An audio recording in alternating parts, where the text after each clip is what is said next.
You're quick. A good thing, too. Why you wearing a mask? Were you burned by acid or something like that? Oh no, it's just they're terribly comfortable. I think everyone will be wearing them in the future. Salut tout le monde, c'est Xavier, bienvenue sur Watch Mojo français. Aujourd'hui on se retrouve pour le top 10 des performances de sportifs au cinéma.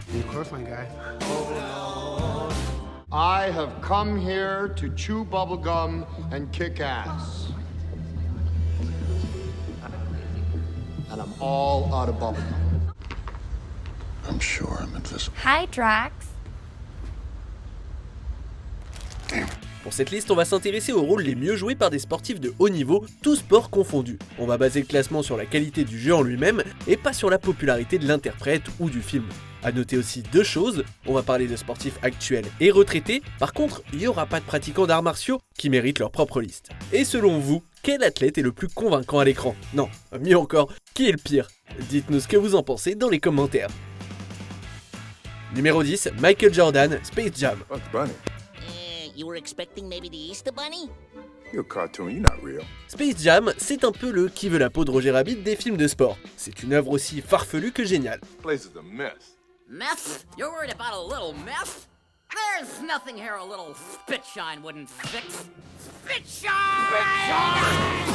Michael Jordan, légende de la NBA, joue son propre rôle, et à la surprise générale, il s'est plutôt bien débrouillé. En plus, donner la réplique à des personnages de cartoon, c'est franchement pas évident. Il y a pas que, il y a aussi Bill Murray, ce qui est un sacré challenge pour n'importe quel acteur. Alors pour un basketteur qui joue son tout premier rôle, That's a nice pass, man. That was a great stretch for the basket, too. You know, you really got some skills. You might be able to play in the NBA. Thanks, Mike. I'll probably quote you on that. But I'm gonna take this opportunity to retire from the game of basketball. il n'a pas non plus hésité à se moquer gentiment de lui-même et de ses performances plus que douteuses au baseball, ce qui est toujours sympa quand on veut rire un peu. Good cut, Michael. Good cut. That was a strikeout, Mike? That was a good-looking strikeout. Real good. I mean, you look good when you strike out, man. When I strike out, man, it looks nasty, man. At least you look good. La performance de Jordan a aidé Space Jam à devenir un film culte pour les jeunes et les moins jeunes, et je suis persuadé que beaucoup de gamins qui ont vu le film ont cherché à devenir basketteurs pro. Numéro 9, The Rock aka Dwayne Johnson, Fast and Furious 5. Here's what makes sense. The Rock kiffe une carrière d'acteur stable et prospère depuis 2001, quand on l'a vu apparaître sous les traits du roi Scorpion dans Le Retour de la Momie. Il a joué dans plusieurs films dans les années 2000, mais à chaque fois, bizarrement, on aurait dit la première fois. Il y avait ce sentiment que finalement, on regardait juste un catcheur jouer dans un film d'action. Tout a changé avec Fast and Furious 5, quand Dwayne a intégré la franchise en tant que Luke Hobbs. Yeah, real tough. You turn around and put your hands behind your back. I don't think so. Your mistake is thinking you got a goddamn choice, boy. Après le succès mondial et presque inattendu du 5e opus, Johnson est apparu dans une série de blockbusters qui ont cartonné et qui ont même été appréciés des critiques. On peut même dire que The Rock est la plus grosse star de l'industrie des années 2010. Dodge, head slam, throw through ceiling. Avec son rôle de Hobbs, le public a enfin identifié The Rock comme un acteur à part entière, ce qui lui a permis de devenir le Dwayne Johnson que nous connaissons aujourd'hui. Numéro 8, Roddy Piper, Invasion Los Angeles. Roddy Piper était un catcheur populaire en son temps, qui a surtout exercé dans les années 80 et 90. En 1987, le réalisateur et scénariste John Carpenter rencontre Piper à un événement, WrestleMania 3, où Piper a vaincu son adversaire Adrian Adonis. À ce qu'il paraît, Carpenter considérait que Piper avait une vie que les autres acteurs n'avaient pas, et donc il l'a engagé pour jouer le protagoniste John Nada.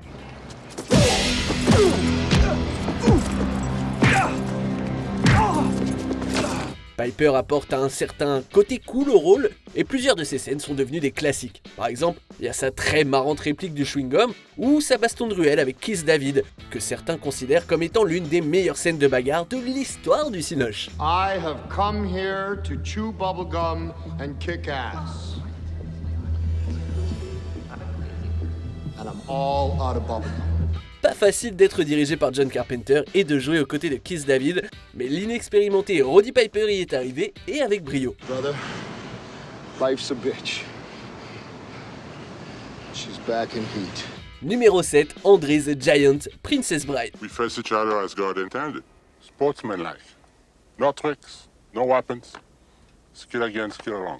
Faut croire que les années 80, c'était l'âge d'or des lutteurs devenus acteurs. André the Giant, de son vrai nom André Roussimoff, né à Coulommiers, est pourtant devenu l'un des catcheurs de la WWE préférés du public.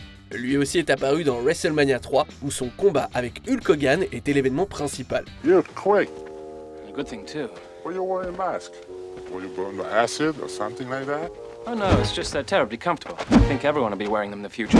Roussimoff est un peu apparu à la télé à la fin des années 70 et au début des années 80, mais son rôle le plus connu, c'est celui de Fezzik dans Princess Bride. You were supposed to be this Colossus. You were this great legendary thing, and yet he gains.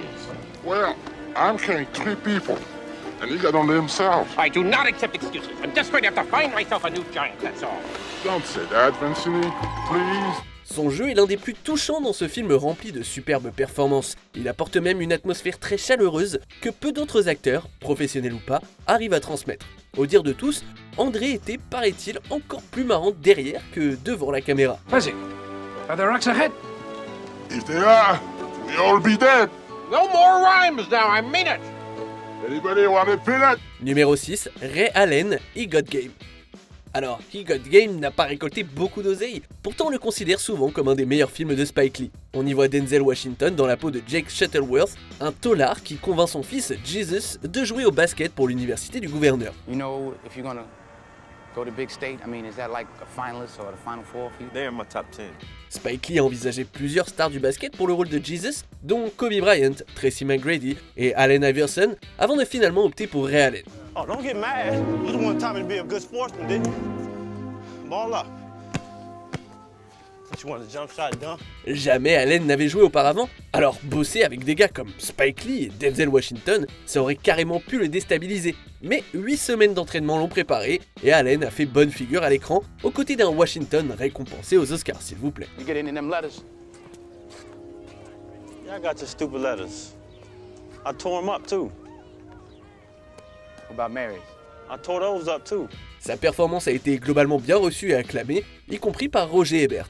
Numéro 5 est Kevin Garnett, Uncut Gems. What's going on with you, man? What's up? What's up with the... What's going on with you? Did Amari have fucking time on the clock? No time on the clock. Come on, you're waving him off like it was...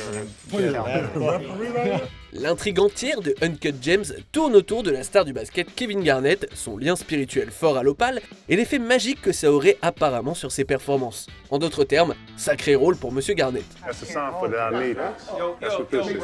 Better make sure my nigga good, bro. It's fucking glass, I'm telling you. It's a lot of weight you were That's a sign. I need this. I need this. Listen, it's not for sale. I can't sell it to you. What you mean it's not for sale?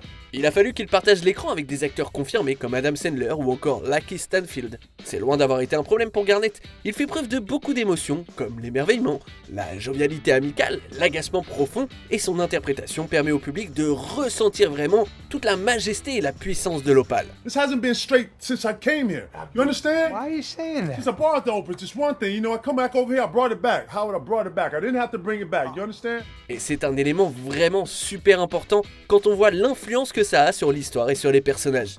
Numéro 4, Dave Bautista, MCU. Dave Bautista est un monstre de puissance pure, luttant sous le nom de scène Batista et s'essayant brièvement au MMA en 2012.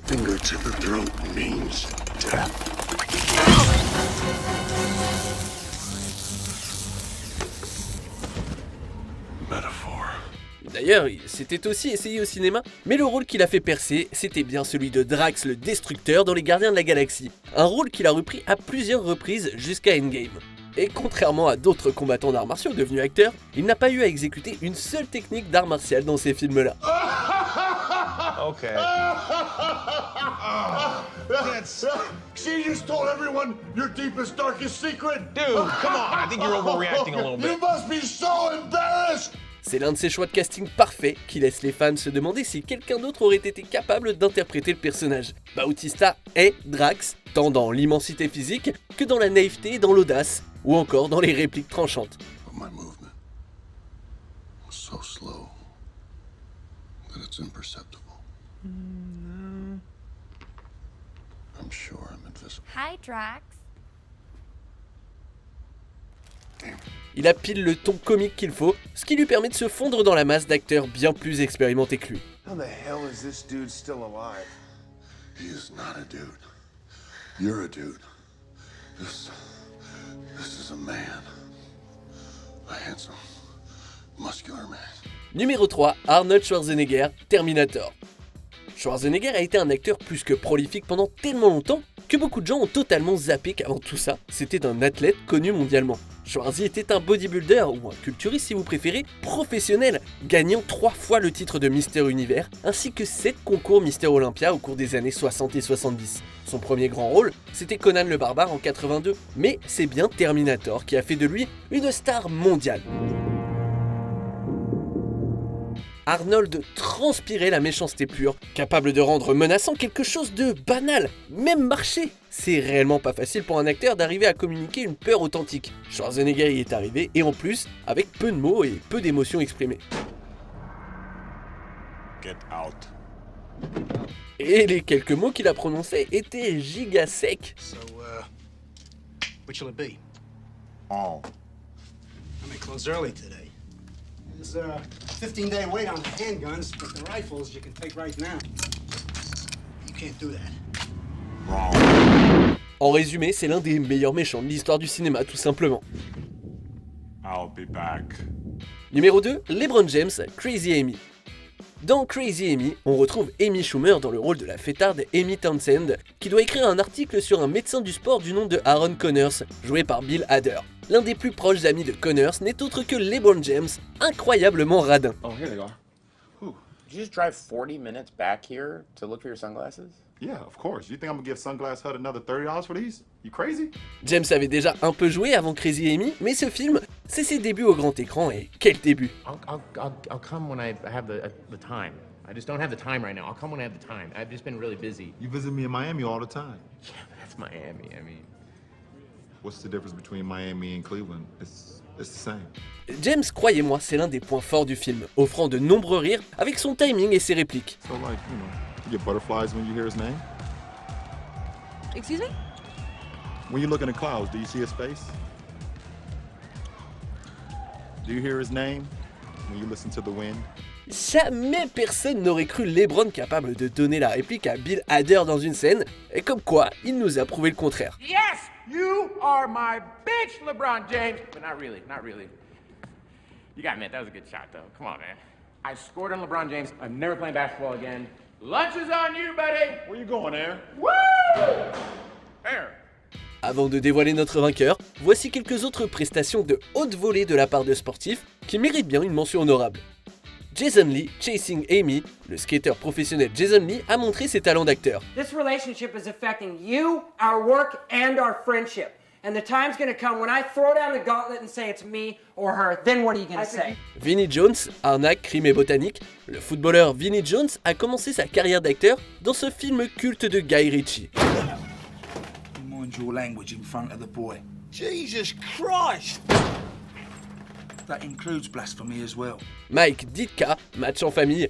Le joueur de foot US, Mike Ditka, n'a pas à rougir devant Will Ferrell. You really don't know who I am, do you? You're right, silly idea. I just need some help, and you're such a great coach, and my dad's gonna be riding me all season, so I just... Your dad? You mean I get to coach against your dad? Tony Bradshaw, playboy à saisir. L'ancien quarterback ne veut vraiment pas de Matthew McConaughey chez lui. You need time after Amy had passed away, Trip. And who knows how much time is right? Huh? Is it 2 years? Is it 6 years? Then I ran into Bud and Bev Nestor, and they'd worked with Paula. And their son is really happy now. Karim Abdul-Jabbar, y a-t-il un pilote dans l'avion? Le sextuple champion de NBA travaille secrètement comme copilote pour une raison hilarante. Wait a minute, I know you. You're Kareem Abdul-Jabbar. You play basketball for the Los Angeles Lakers. I'm sorry, son, but you must have me confused with someone else. My name is Roger Murdoch. I'm the co-pilot. On arrive presque à la fin. Nous publions de nouvelles vidéos chaque jour, alors avant de continuer, abonnez-vous et activez la petite cloche et les notifications sur téléphone pour ne rien rater. Numéro 1, Carl Weathers, Rocky. Plus ou moins tout le monde connaît aujourd'hui Carl Weathers dans le rôle d'Apollo Creed, l'ennemi juré de Rocky Balboa qui est devenu son meilleur poteau par la suite. Mais avant Rocky, Weathers était un joueur professionnel de football américain. Il a joué par exemple pour San Diego State, les Riders d'Oakland, puis les Lions de la Colombie-Britannique dans la Ligue canadienne. could spend your money better in Canadian publicity. By the way, Apollo, I've got a couple of friends up in Toronto who'd probably be able to get you a pretty good tax break. Il a fini par prendre sa retraite en 74 pour se donner à fond dans le cinéma, et 2 ans plus tard seulement, il incarnait Apollo Creed. Weathers a sans conteste donné vie au méchant le plus mémorable de l'histoire des films de sport. Apollo est belliqueux et grossièrement arrogant, sans jamais être complètement haineux, une limite avec laquelle Weathers joue brillamment dans sa performance. Shake hands now, come on, fight. Put your hands up there, chump. Un rôle qui a lancé sur les chapeaux de roue la carrière de Weathers et a carrément fait oublier à tout le monde sa carrière dans le football américain. Ce gars-là, il avait le cinéma en lui depuis le début.